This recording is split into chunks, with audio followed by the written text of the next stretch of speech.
ప్రాంతీయవాదం అన్నారు. ప్రాంతీయవాదం ఉగ్రవాదం కంటే ప్రమాదం ఏదో అన్నాడు ఆయన.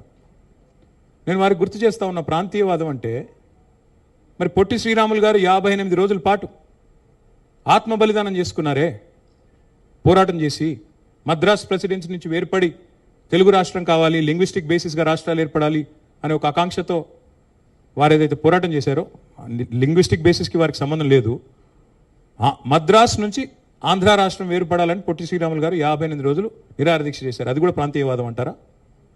ప్రాంతీయవాదం అంటే నేను ఇంకో ప్రశ్న అడుగుతా ఉన్నా పవన్ కళ్యాణ్ గారిని.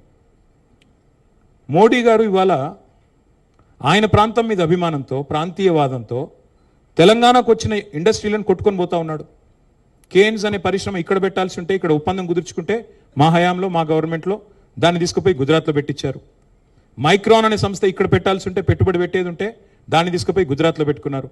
మరి జాతీయవాదం ముసుగులో చేస్తున్న ఈ ఆర్థిక ప్రాంతీయవాదం కరెక్టా? ఏది కరెక్టు? అంటే ప్రధానమంత్రి గారు గుజరాత్కే ప్రధానమంత్రిగా వ్యవహరించడం కరెక్టా? చెప్తారా దీనికి సమాధానం పవన్ కళ్యాణ్ గారు? కాబట్టి ప్రాంతీయవాదం, ఇంకో మాట చాలా విచిత్రమైన